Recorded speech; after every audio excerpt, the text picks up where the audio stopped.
Hi, it's Megan Johnson, your local five-star realtor and neighbor serving the Waterview community with this month's Community Monthly Market Update.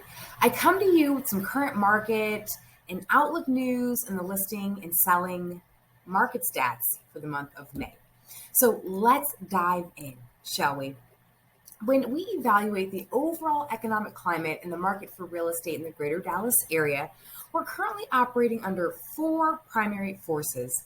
These are consumer sentiment, inventory, the general economic outlook, and interest rates. Starting with consumer sentiment, we know that we as consumers are feeling the current impact of inflation across all of our purchases, large and small. If you've looked at Instagram recently, you've probably even seen a meme or two about it, especially around gas, right? Gas prices have risen 53.3% over the last year in Texas. We're at 8.6% is the overall measure of inflation as of the end of April, according to the Texas Comptroller. We've also seen gradual declines in consumer confidence in Texas over the last year, which in general is down 16%. Retail sales slipped slightly by May and 0.3% as well. So you can see how all that really comes into play and nothing is happening in isolation. As inflation impacts our pocketbooks, we start to pull back from the gas pump, those other purchases, and just generally altering our purchasing behavior. So this takes us to inventory, which is currently up, and that's going to be characteristic of normal seasonality in the real estate market in the annual selling cycle. But the number of new listings is up 20.7% year over year across the entire MLS as of the end of May. This could signal some rebounding in the inventory shortage as buyer demand is tempered by the other forces, which brings us to the economic outlook. Overall job growth remains steady in the state, and the unemployment rate decreased by 1.9%. And Texas unemployment as of the end of April is 4.3%, which lags behind the overall U.S. unemployment rate of 3.6%.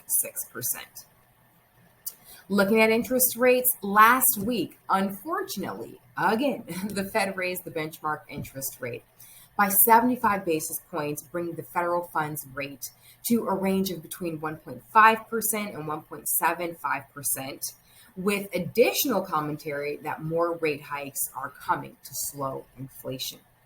The 30-year fixed mortgage rate jumped 33 basis points as a result to 5.98%. And that's the highest that we've seen since November 2008 and was the largest single week increase since 2009. All other loan types also increased by at least 20 basis points as well. So mortgage rates are now more than double what they were a year ago. And when we layer this onto the higher price environment, many consumers are still feeling directly that sticker shock and the volatility in the lending market. So I underscore here that if you have been looking for a home and want to reduce some of the lending volatility and what it means for you and putting in those offers on that dream home for yourself, we do have a partner that can get you closed with a cash offer. Now that we've got a great macroeconomic understanding of what's going on with the forces that impact the real estate market, now let's take a microeconomic view specific to our community here in Waterview.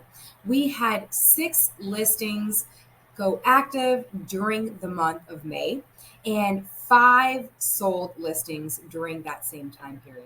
Now, I had been doing the weekly stats for quite some time, and we were seeing about 1 to 2 listings come on the market a week at that point in time as well, all through the month of May. So this is still very characteristic of that activity. But juxtapose that with where we are today, and we currently have 10 homes actively listed on the market. So when we talk about that micro or the macro view of more listings coming on and homes sitting on longer, coupled with the market volatility that we discussed, you can see how it's starting to really play out within our own neighborhood and the dynamics within the neighborhood.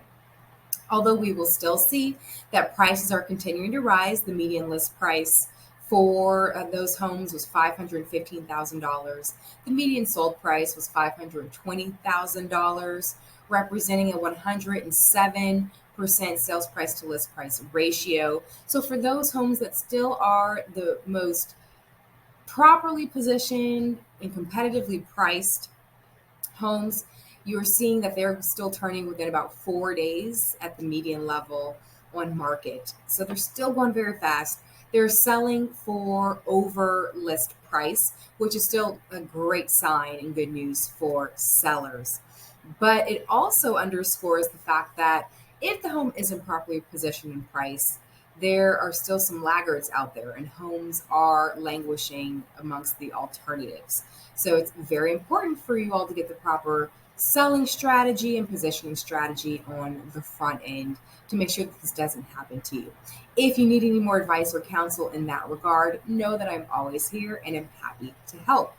As I mentioned, it's still an awesome seller's market.